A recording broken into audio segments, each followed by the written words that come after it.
Planned operation کی میرے خیال میں بڑی ارجنٹ ضرورت ہے. ٹھیک ہے جنرل صاحب، یہ جو موجودہ لہر آئی ہے اور یہ واقعات ہوئے ہیں، ابھی اس ہفتے کے شروع میں بھی اس طرح کا واقعہ ہوا، پھر یہ افسوسناک واقعہ ہوا، آپ کیا سمجھتے ہیں کہ یہ جو دہشت گردی کی لہر ہے اس کے مقاصد کیا ہو سکتے ہیں؟ بسم اللہ الرحمن الرحیم. دیکھیے دہشت گردی تو کافی سالوں سے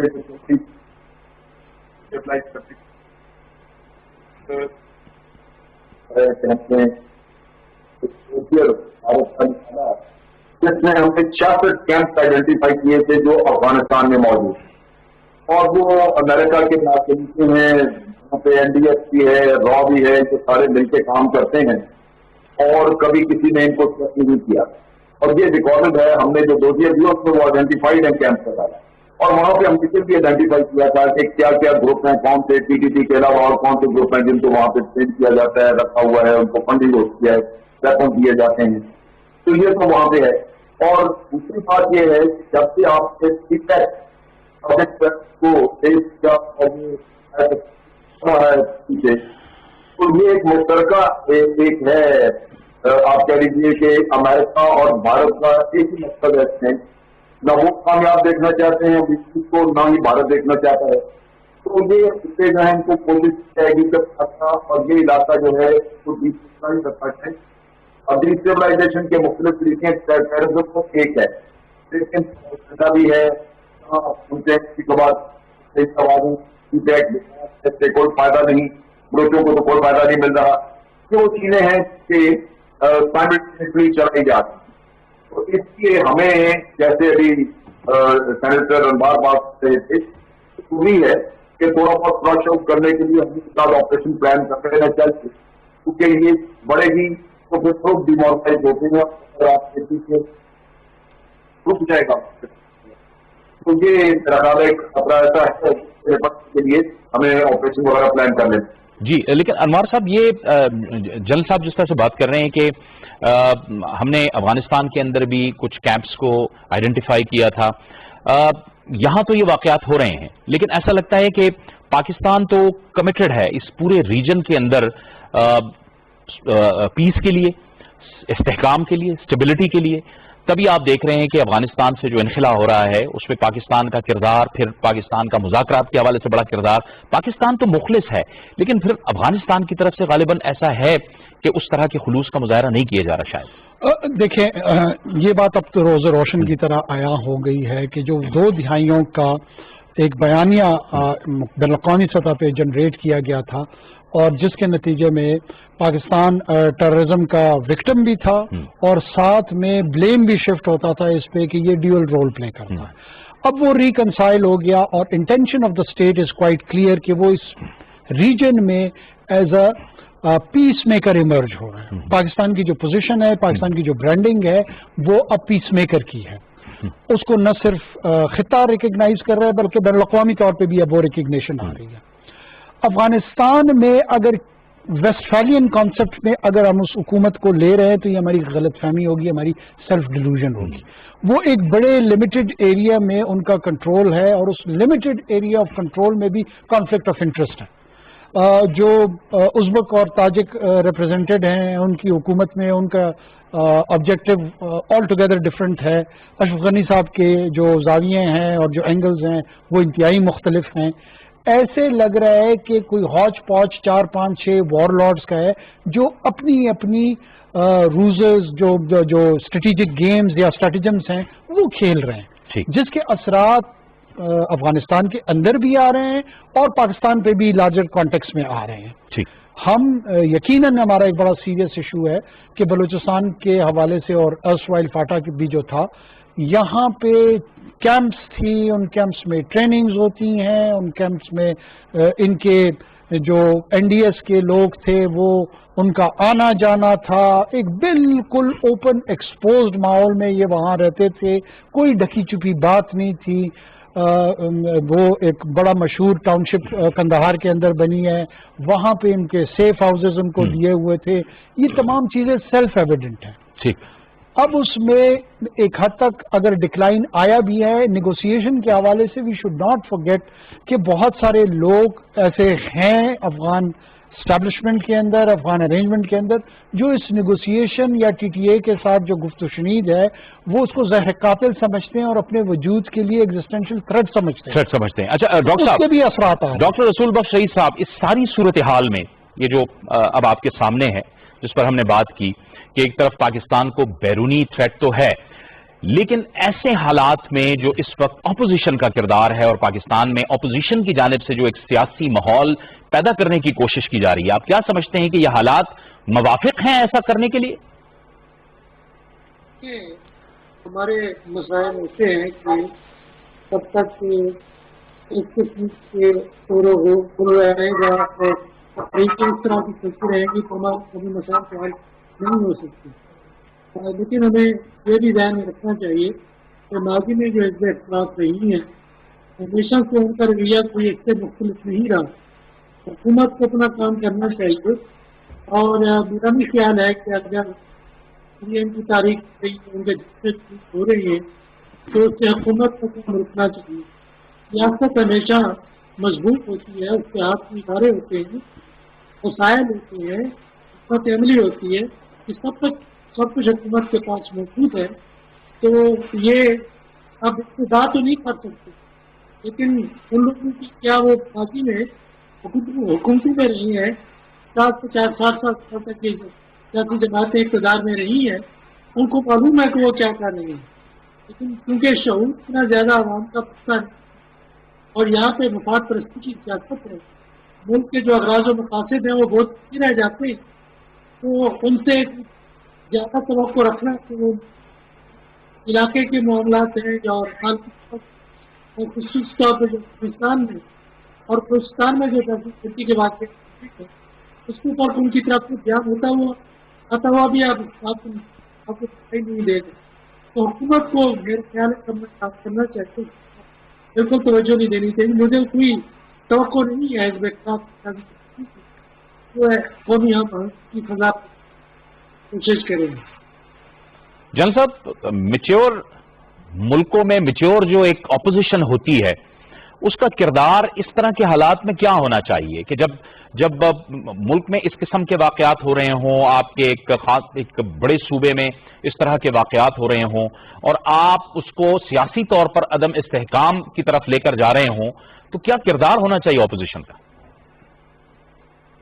دیکھیے، کردار تو تب ہو اگر لوگ اپوزیشن میں جو شامل ہیں جماعتیں ہیں یہ اپنے ذاتی مفادات سے ہٹ کے کچھ سوچے. وہ تو ہے ہی نہیں. اصل قصہ تو وہی ہے کہ یہ لوگ سارے کرپشن کے کیسز میں ملوث ہیں اور جو نہیں ہیں ان کو خطرہ ہے کہ وہ بھی ان کے بھی کیسز کھل جائیں گے. نتیجہ یہ ہے کہ وہ اس سسٹم کو ہی لپیٹنا چاہتے ہیں. آپ سوچیے کہ جو جمہوریت کے نام پہ اکٹھے ہوں تو ان کو دیکھ دیتا ہے کہ وہ افواج پاکستان کو کہیں کہ جناب یہ آپ نے سلیکٹ کیا تھا اس کو ہٹائیں آپ، وہ کون سا جمہوری عمل ہے. اور جب آپ سلیکٹڈ کہتے ہیں یہ کہتے ہیں کہ سلیکٹڈ نے سلیکٹ کیا تو پھر آپ کے پاس شواہد ہونے چاہیے. میں تو یہ ریکویسٹ کروں گا کہ حکومت کو چاہیے کہ چیف جسٹس کو ایک چٹھی لکھے اور ان سے کہیں کہ یہ ایک انڈیپینڈنٹ جوڈیشل کمیشن بنا دیں اور اپوزیشن جو جسٹس کر رہی ہے ان کو کہیں کہ یہ اپنے شواہد لے کے آئیں. یہ ان کے چند دنوں میں ان کے سارے جلسے جلوس میں سے آپ دیکھیے کہ وہ طاقت ان کی نکل جائے گی. وجہ اس کی ہے کہ ثبوت تو ہے کوئی نہیں. اگر آپ کوئی بھی شخص یہ کہے کہ جناب کیونکہ میں کہتا ہوں کہ یہ الیکشن جو ہے وہ ریگڈ ہے تو لہٰذا آپ کو ماننا ہوگا.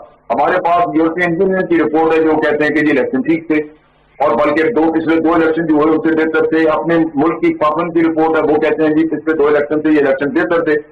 اب اگر انڈیپینڈنٹ ادارے آپ کہہ رہے ہیں تو لازمی بات ہے کہ ان کے پاس شواہد نہیں ہے. یہ صرف اپنے مقاصد کے لیے یہ نعرہ لگا رہے ہیں اور ان کو لازماً اس سے کنفرنٹ کرنا چاہیے. عوام کے سامنے ان کو بے نقاب کرنا چاہیے کہ جناب کمیشن بن گیا اب آپ ثبوت لے کے آئیں.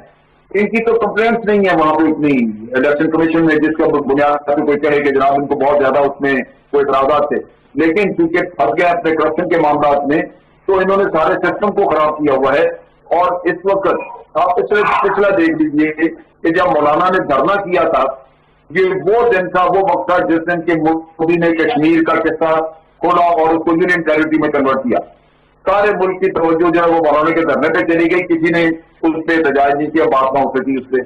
اب بھی یہی ہے کہ یہاں پہ دنیا میں اور کئی مسئلے، پاکستان کی اپنی بہت بے شمار پرابلم، کووڈ پھیلا ہوا ہے، بیمار ہو رہے ہیں لوگ، لیکن یہ اپنے کام سے باز ہی نہیں آ رہا ہے کیونکہ ان کو اپنی ذات سے غرض ہے. آپ کی صحت، آپ کے کوئی معاملات سے تو غرض نہیں ہے. اور جتنا بھی آپ تقریریں سنتے ہیں، جتنا ان کا جو ہوتا ہے اس میں ہے کوئی ایسی بات جو آدمی کہے کہ جناب یہ قومی سطح کی بات ہے. سارا اپنا رونا روتے ہیں، اپنا دکھ روتے ہیں، اور وہی دراگ راستے رہتے ہیں، سلیکٹڈ. بھائی یہ کوئی قوم کا مسئلہ نہیں ہے. تو اگر آپ نے اصلاحات کرنی ہے کہ یہ الیکٹورل سسٹم امپروو کرنا ہے، بالکل بات ہونی چاہیے. کشمیر کے اوپر ایک مشترکہ پالیسی ہونی چاہیے، بالکل بات ہونی چاہیے. ساری پارٹیاں بیٹھیں، اکانومی کے معاملات سمجھانے ہیں، اس پہ سارے بیٹھ جائیں. ٹیررزم ہے، کووڈ ہے، کئی ایشوز ہیں جن سے جو قومی مسئلے ہیں، مہنگائی ہے، لیکن ان کی بجائے یہ اپنا رونا روتے رہتے ہیں. تو آپ کیسے کہہ سکتے ہیں کہ ان کو ملک کا یہ قوم کا خیال ہے؟ قسم نہیں. جی، پی ڈی ایم کا جو بیانیہ ہے یا جو وہ کہہ رہی ہے وہ عوام ابھی تک اس کو بائی نہیں کر رہی. اس کا کیا اثر ہو سکتا ہے اور پھر حکومت اس کے لیے کیا کر رہی ہے، اس کو ریئیکٹ کیسے کر رہی ہے اور عوام تک وہ کیسے پہنچ رہی ہے، اس پر ہم بات کرتے ہیں. لیکن ایک بریک لیں گے، بریک کے بعد دوبارہ گفتگو کو آگے بڑھائیں گے.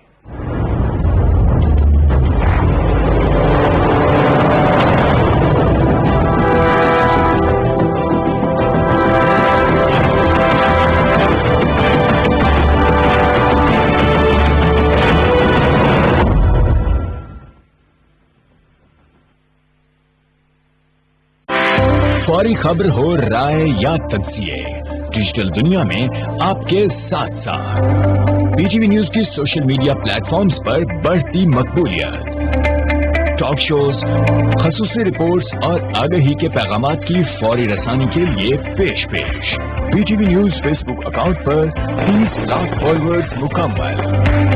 ہم پر اعتماد کرنے اور جڑے رہنے پر آپ کا شکریہ. پی ٹی وی نیوز، درست ہر وقت بر وقت.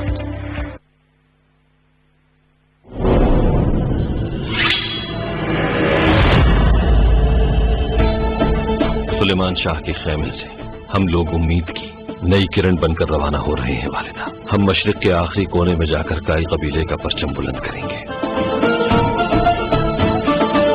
ارطغرل کا شہزادہ یگت کا سر چاہیے مجھے.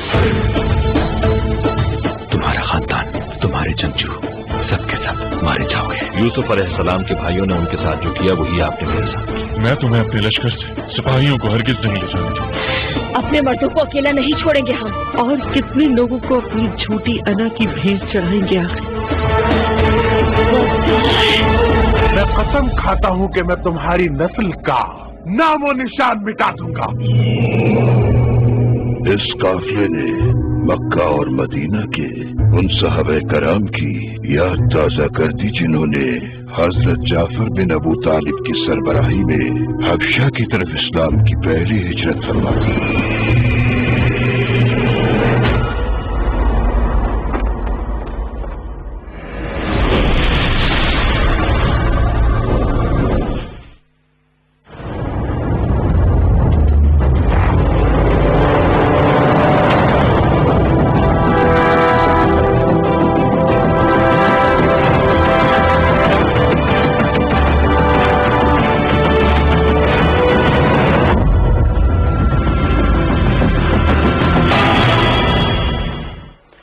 پروگرام ناظرین ایک بار پھر آپ کو خوش آمدید کہتے ہیں. گفتگو کے سلسلے کو آگے بڑھاتے ہیں. یہ جو اس وقت صورتحال ہے اپوزیشن کی جانب سے جو پی ڈی ایم کی ریلیاں ہیں اور عدم استحکام کا شکار کرنے کی کوشش کر رہی ہے پی ڈی ایم، یہ کس کی معاون ثابت ہو رہی ہے انوار صاحب؟ دیکھیں، جب بھی پولیٹیکل انسٹیبلٹی ہوتی ہے اس کا ڈائریکٹ امپیکٹ جو ہے نا وہ اکنامک سچویشن پہ پڑتا ہے. اس میں کوئی دو رائے نہیں ہے. عام سیاست کا جو طالب علم ہے وہ اس بات کو سمجھتا ہے. ان کے یہ سو کال بیانیے کو جب آپ ایگزامن کر کے دیکھتے ہیں، 45% جو ووٹ پول ہوا ہے نا وہ پی ڈی ایم کے جو پلیٹ فارم پہ جماعتیں اکٹھی ہوئی ہیں یہ ان کے حق میں ہوا ہے، اور 37% ووٹ جو ہے نا وہ پی ٹی آئی کے حق میں پول ہوا ہے. تو یہ کیسی انجینئرنگ ہے، یہ کیسی سلیکشن ہے جس میں ان کو زیادہ ووٹ پڑا ہے. اب وہ proportion wise parliamentary form of government میں یہ اس پوزیشن میں آ گئے کہ اپنے الائز کے ساتھ مل کے انہوں نے حکومت سازی کر لی اور پرائم منسٹر عمران خان کو الیکٹ کیا by the support of 171 MNAs. یہ آئینی پروسیس جو ہوا ہے، جو لوگ اس کو جعلی، غلط، سلیکٹڈ کہتے ہیں، بنیادی طور پر وہ 1973 کی آئین کی توہین کر رہے ہیں، انسلٹ کر رہے ہیں۔ یہ پی ڈی ایم اس آئین کے جس کے یہ خود ان کے فور فادرز بانی ہے، یہ بھٹو صاحب کی توہین کر رہے ہیں۔ یہ ان لوگوں کی جو اس پروسیس میں انوالو ہوئے ہیں، جو پاکستان کے عوام اس کے سٹیک ہولڈر ہیں ایز اے پارٹیسپیٹری سٹیزن، ان کی توہین کر رہے ہیں، یہ ان کے مینڈیٹ کی توہین کر رہے ہیں۔ آپ کیسے یہ بات کر سکتے ہیں؟ یہ بالکل بے بنیاد بات ہے۔ آپ نے 2 کینڈیڈیٹس کھڑے کیے پرائم منسٹر شپس کے لیے، پی ڈی ایم کے پلیٹ فارم سے کوئی جوائنٹ کینڈیڈیٹ نہیں تھا جو اپوزیشن کا تھا، آپ کوئی جوائنٹ اپوزیشن کا کینڈیڈیٹ لے آتے۔ آپ جس کو جعلی اور مینڈیٹ زدہ اسمبلی قرار دیتے ہیں، حرام اس کو تصور کرتے ہیں، اس سے اپنا صدارتی الیکشن لڑنا حلال تصور ہوتا ہے، اس کو آپ درست اور جائز قرار دیتے ہیں۔ یہ جو ڈائیکاٹمی ہے، یہ جو ڈویژن ہے، اس وجہ سے میں سمجھتا ہوں پاکستان کا جو عام آدمی ہے اس کی نظروں میں، اس کی فکر میں جو کریڈیبلٹی ہے پی ڈی ایم کی لیڈرشپ کی، وہ کوئی بھی نہیں ہے۔ اب پی ڈی ایم کی لیڈرشپ اگر وہ بات کرتی ہے کہ ان کے خلاف جو اکاؤنٹیبلٹی ڈرائیو ہے یہ نہ چلے، ساتھ ساتھ میں میاں صاحب جو ایون فیلڈ اپارٹمنٹ سے ان کی منی ٹریل نہیں دیتے، جو ابھی ٹرانسفر ٹی ٹیز کے ذریعے جو اکاؤنٹس میں اربوں روپے پیپلز پارٹی کی لیڈرشپ کے بھی، پی ایم ایل این کی لیڈرشپ کے بھی، جو یہاں سے گئے ہیں اور منی لانڈر ہو کر صاف ستھری ہو کر پھر باقی دنیا سے واپس یہاں پہ آ گئی ہے۔ آن ریکارڈ شاید خاقان عباسی صاحب کہہ چکے ہیں کہ قانون میں اس کی گنجائش ہے۔ ارے قانون میں چوری کی گنجائش تو نہیں ہے، قانون نے یہ تو نہیں کہا کہ آپ اپنے گھر میں لوٹ مار کر کے پیسہ باہر بھیج دیں اور وہاں سے اگر آ جائے تو پھر اس کی پوچھ گچھ نہیں ہوگی۔ قانون یہ تھا کہ جو لوگ بیرونی دنیا میں محنت مزدوری سے کاروبار کے ذریعے اپنا حلال کا پیسہ بناتے ہیں اور وہ اگر اس ملک میں آتا ہے تو ان سے پوچھ گچھ نہیں ہونی چاہیے، لیکن یہ اس کو ایسے ٹوسٹ کر دیتے ہیں کہ عام آدمی کے ذہن میں چلا جاتا ہے کہ جی یہ تو قانونی چیز ہے۔ اب فیصلہ کن مرحلہ یہ ہے کہ کیا پاکستان میں ایک ایسا جمہوری نظام ہونا چاہیے جس میں کوئی اکاؤنٹیبلٹی کا تصور نہ ہو، جس میں کوئی احتساب کا تصور نہ ہو۔ ہمیں یہ اختیار تو حاصل ہو کہ ہم لوگوں کا ٹیکس اکٹھا کر کے ان کے پیسے کو جمع کریں اور اس کو استعمال کریں، لیکن اس اختیار کے بدلے میں ہم سے پوچھ گچھ کوئی نہ ہو۔ میری مرضی ہے، میں 4,000 ارب اکٹھا کر لوں، 8,000 ارب اکٹھا کر لوں اور اس میں کوئی 30, 40, 50 ارب روپے اپنے اور اپنے بچوں کے لیے اگر چرا لوں تو مجھ سے پوچھ گچھ نہیں ہونی چاہیے۔ کیا یہ نظام چاہیے؟ اور اگر یہ نظام نہیں چاہیے تو پھر اکاؤنٹیبلٹی کا ود ان کانسٹیٹیوشنل ارینجمنٹ جو بھی نظام ہے اس کو تسلیم کرنا پڑے گا۔ اگر آپ اس نظام سے اتفاق نہیں رکھتے ہیں، اس پہ متفق نہیں ہے، اپنی سجیشن سامنے لے آئیں۔ پارلیمنٹ وہ فورم ہے جو پروسیجرز اور لا میں آلٹریشن کر سکتی ہے، تبدیلی کر سکتی ہے۔ جب ان سے کہا گیا تو جو 34 شکیں انہوں نے پیش کی، وہ شکیں ساری ایسی تھی جس سے نیب کا دفتر آلموسٹ اور یہ نظام جو ہے یہ بند ہو جانا تھا۔ 1 ارب روپے سے جو کم کی کرپشن ہے اس پہ نیب ہاتھ نہیں ڈالے گی، جو منی لانڈرنگ ہوگی اس کو نیب، جس کو وزیر اعظم صاحب جو ہیں وہ این آر او کہتے ہیں۔ دیکھیں اگر وزیر اعظم صاحب نہ کہیں، پاکستان کے عام آدمی سے پوچھیں یہ کیا ہے، وہ یہی ہے کہ وہ کہتے ہیں کہ ہم نے جو کچھ ماضی میں کر لیا ہے اس کو معاف کر دیا جائے، اس کو بھلا دیا جائے، اور جو پاکستان کا احتساب کا نظام ہے وہ ہماری ماضی کی غلط کاریوں پہ، چوریوں پہ ہاتھ نہ ڈالا جائے۔ کیا یہ ممکن ہے؟ ڈاکٹر صاحب، جب آپ حکومت میں ہوں تو پھر ٹھیک ہے، سب کچھ، اسمبلی بھی ٹھیک ہے، پارلیمان بھی ٹھیک ہے، ادارے بھی ٹھیک ہیں۔ جب آپ حکومت میں نہ ہوں تو پھر ہر چیز آپ کو جعلی دکھائی دیتی ہے۔ آپ کو لگتا ہے کہ پہلے یہ 2 جماعتیں تھی اور تحریک انصاف کی شکل میں جب تیسری قوت آئی تو وہ ان کے لیے ناقابل برداشت، بلکہ میں تو لفظ کہوں گا ناقابل ہضم ہے؟ کیا احتساب بند کر دیں، ادارے اس طرح سے بند کر دیں؟ دیکھیں، جمہوریت میں یہ بہت پرانا سوال ہے اور یہ پچھلے تقریباً 2,500 سال سے ہے کہ اگر کوئی چور اور ڈاکو اور غلط کار عوامی حمایت سے حکمران بن جائے تو اس کے لیے جمہوریت کے پاس کیا علاج ہے؟ جمہوریت میں علاج جو ہے وہ یہ ہے کہ جو احتساب کے ادارے ہیں، قانون ہے انصاف کے، وہ ریاست کے اتنا مضبوط ہوں کہ اگر کوئی حکومت کا عہدیدار بھی ہے، کچھ عہدوں کو تو یہ ایگزمپشن ملتی ہے، امیونٹی ملتی ہے، لیکن یہ ہے کہ آپ جواب دیں. جتنا دو باتیں میں کرنا چاہتا ہوں کہ کوئی جمہوریت کسی بھی ملک میں احتساب اور قانون کی حکمرانی کے بغیر نہیں چل سکتی. ہم نے تمام تیسری دنیا کے ممالک میں دیکھا ہے کہ جرائم پیشہ لوگ جمہوریت کے نام پہ سیاست کے ذریعے قبضہ کر چکے ہیں حکومتوں پہ، اداروں پہ، اور وہ مسلط ہیں. یہ اپنے ملک میں آپ ادھر ادھر نظر دوڑائیں تو آپ کو معلوم ہو جائے گا. یہ ہندوستان میں کوئی 60-70% ان کے جو ایم پیز ہیں ان کے خلاف کیسز موجود ہیں. دوسری بات جو میں کہنا چاہتا ہوں جمہوریت کے حوالے سے تو یہ ہے کہ یہ یہاں پہ ایک غلط فہمی پھیلائی جاتی رہی ہے اور اب بھی پھیلائی جا رہی ہے کہ جی آپ کون ہیں ہمارا احتساب کرنے والے، ہمیں تو لوگوں نے منتخب کر کے بھیجا ہے. یہ وہی ہے جو ایک غلط کار کرپٹ آدمی دے سکتا ہے کہ جی آپ مجھے نہیں پکڑ سکتے، میرے ساتھ تو عوام ہے. یہ بالکل دو علیحدہ مختلف چیزیں ہیں دنیا میں.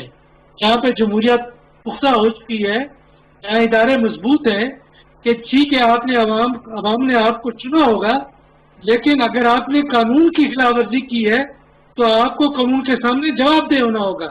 امریکہ میں کتنا ممبر ہیں کانگریس کے جو جیل میں نہیں گئے، جیل میں چلے گئے ہیں اگر ان کے خلاف کوئی کیسز ہوئے، معمولی سے کیسز تھے. کتنا گورنر ہے، کتنا سینیٹرز ہیں اور کتنا بے شمار پبلک آفس ہولڈرز ہیں. تیسری بات یہ ہے کہ کرپشن کے حوالے سے میں کہنا چاہوں گا، یہ بھی ایک غلط فہمی پھیلائی جاتی ہے ہمارے میڈیا کے سامنے کہ جی کہ ہم نے کرپشن کیا ہے تو آپ ہمارے خلاف ثبوت پیش کریں. بات یہ نہیں ہوتی.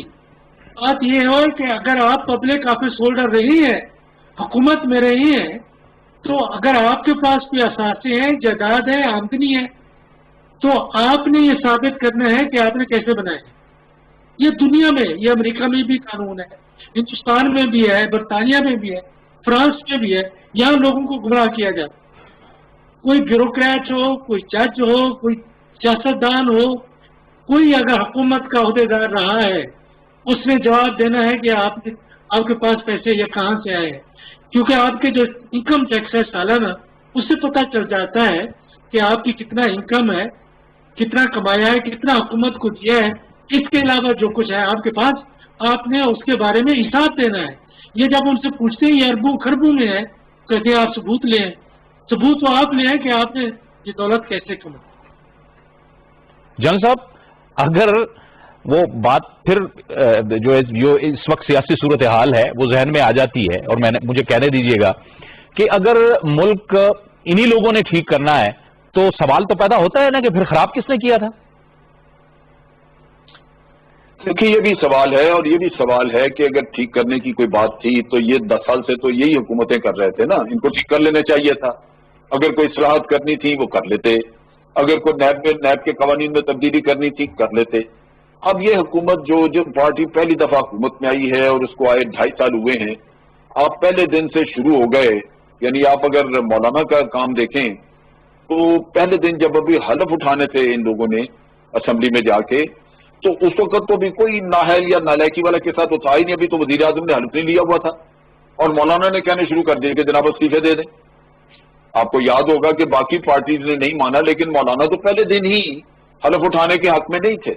تو اس وقت کیا ہوا تھا؟ یہ تو عوام کو سوچنا چاہیے کہ جو پہلے دن، آج تو آپ مختلف قسم کے بہانے لے لے کے کہہ رہے ہیں کہ جی چینی نہیں مل رہی، چینی مہنگی ہو گئی. حالانکہ 80% شوگر کی جو مارکیٹ ہے وہ ان کے پاس ہے. میاں برادران کی شوگر ملے ہیں یا زرداری صاحب کی شوگر ملے، اپوزیشن والوں کی ہیں. اور کھانے پینے کا تمام کاروبار آپ پنجاب میں دیکھ لیں، چکن کا دیکھ لیں، دودھ کا دیکھ لیں، یہ ان کے پاس تھا، ہمارے میاں برادران کے پاس. تو یہ سارا تو یہ کنٹرول کرتے تھے، اور اب آ کے اس کا نام لے کے تو انہوں نے شور مچا دیا، واویلا مچا دیا. جو ہوا ملک کے ساتھ خرابی وہ 10 سال میں ہوئی ہے، 11 سال میں جو انہوں نے حکومتیں کی ہیں. تو وہ عوام کو آپ جو جھوٹ سچ سنائیں، وہ کوئی نہ کوئی بیچارے سادہ لوگ جو ہیں وہ سننے کے لیے آ جاتے ہیں.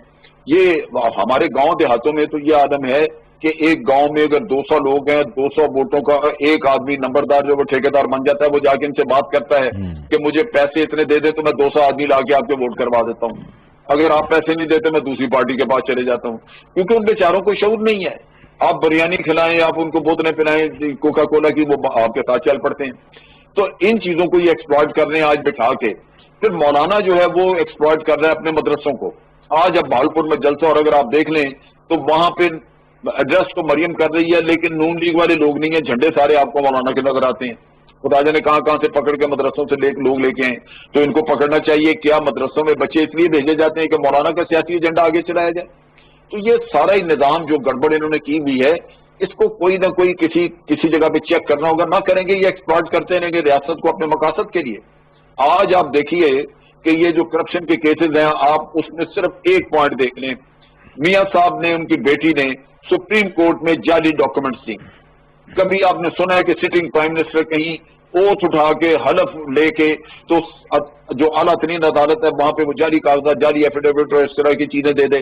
لیکن لوگوں میں شعور نہیں ہے. یہ کسی جگہ کسی اور معاشرے میں ہوا ہوتا تو انہوں نے اٹھا کے بندے کو باہر پھینکنا تھا کہ تم کیا باتیں کرتے ہو. لیکن یہاں پہ یہ ہے کہ وہ شعور نہیں، اور یہ لوگوں کو بیوقوف بنا رہے اپنے اداروں سے.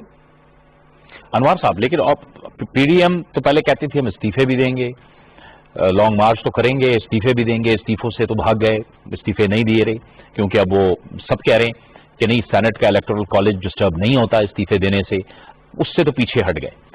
باقی معاملات میں بھی آپ کو لگتا ہے کہ ان کے غبارے سے ہوا نکل گئی؟ آپ دیکھیے، یہ میری پولیٹیکل فورکاسٹ ہے. 2023 کے الیکشن کی تیاری 12 مارچ کے بعد شروع ہو جائے گی، اور وہ بھی 25 جولائی آخری گھنٹے تک اس پارلیمنٹ نے اپنا ٹینیور پورا کرنا ہے. جس کسی کو یہ غلط فہمی ہے کہ ایجیٹیشن کے تھرو وہ نئی رول آف انگیجمنٹ انٹروڈیوس کرا دے گا اس انوائرمنٹ میں، جو ریجنل انوائرمنٹ ہے، انٹرنیشنل انوائرمنٹ ہے، وہ سیلف ڈیلوژن کا شکار ہے، وہ خود فریبی کا شکار ہے. میں بالکل اعتماد کے ساتھ، اللہ کے فضل کے ساتھ یہ بات کر رہا ہوں کہ 2023 کے الیکشن کی تیاری شروع ہو جائے گی. حکومت بھی کرے گی اور اپوزیشن بھی کرے گی. پاکستان کے لوگوں نے یہ فیصلہ کرنا ہے کہ پوسٹ 2023، یہ تو اب ٹینیور جس حکومت کا ہے وہ تو رہے گا. 2023 سے 28 ان کو کس قسم کی حکومت چاہیے، 28 سے 32 تک ان کو کس قسم کی حکومت چاہیے. یہ ذہن سازی میں سمجھتا ہوں ہماری جیسی چھوٹی پارٹیوں کو، پی ٹی آئی کو، باقی لوگوں کو اپنا ایک مربوط اور پروفاؤنڈ میسج پاکستان کے لوگوں کو دینا ہے. پاکستان کا ریاست اور معاشرہ اس انداز میں نہیں چل سکتا جیسے پچھلے 7 دہائیوں میں چلا ہے. ہمیں ایک چینج آف ڈائریکشن کی ضرورت ہے، ہمیں ایک نیشنل ایجنڈا کی ضرورت ہے، ڈومیسٹک نیشنل ایجنڈا کی ضرورت ہے، فارن پالیسی کی نیشنل ایجنڈا کی ضرورت ہے، جو کنسسٹنسی کے ساتھ 10 to 15 ایئرز پاکستان کو ایک اسپیسیفک ڈائریکشن میں لے کر جائے، اور جو ہمارے اکنامک ووز ہیں اور ہمارے جو دوسرے مسائل ہیں اس کو ہم سیٹل کر سکیں. جس انداز میں ہم نے ریاست کے ساتھ ایک مذاق 7 دہائیوں میں کیا ہے، اس کو اب ہمیں ایک سنجیدہ ڈائلاگ میں تبدیل کرنا ہوگا. اور میں نہیں سمجھتا ہوں کہ پی ڈی ایم کو بہت بڑی سٹیک ہولڈر اس میں ہوگی اگر ان میں سے ان کی جو سیکنڈ ٹیئر لیڈرشپ ہے وہ اٹھتی ہے اور وہ اپنے ہی لیڈرشپ سے سنجیدہ سوالات کرنا شروع کر دے گی. میرے خیال میں اس معاشرے کی سب سے بڑی خدمت ہوگی. ڈاکٹر صاحب جی ہماری پولیٹیکل پارٹیز کو اگر ہمیں مغربی جمہوریت چاہیے تو پھر ہماری پارٹیوں کو فرینچائز کے طور پہ کام نہیں کرنا ہوگا. پھر ان کو بھی ڈیموکریٹس اور ریپبلکنز کی طرح اور ٹوریز کی طرح اور لیبرز کی طرح ایک بیورو کی شکل اختیار کرنی پڑے گی اور انسٹیٹیوشنل انداز میں پولیٹیکل کیڈر پروڈیوس کرنا ہوگا. ذاتی جاگیر کے طور پہ جو عوام کے ساتھ ٹریٹمنٹ ہے یہ مزید نہیں چل سکتا. ڈاکٹر صاحب، یہ جو انوار صاحب جس قومی ایجنڈے کی بات کر رہے ہیں، اس قومی ایجنڈے کو تکمیل تک پہنچانے کے لیے پہلے تو اس کی تشکیل ہوگی، پھر اس کی تکمیل ہوگی. اس کے لیے واحد راستہ وہی مذاکرات، گرینڈ نیشنل ڈائلاگ، یعنی اپوزیشن کے پاس بھی یہی ایک واحد راستہ ہے بجائے اس کے کہ آپ ملک کو سیاسی طور پر عدم استحکام کا شکار کریں. دیکھیں، یہ جو جماعتیں جن کی ہم بات کر رہے ہیں یہ موروثی سیاسی جماعتیں ہیں، اور بالکل کاکر صاحب نے بالکل درست فرمایا کہ یہ جو بزنس انٹرپرائزز ہیں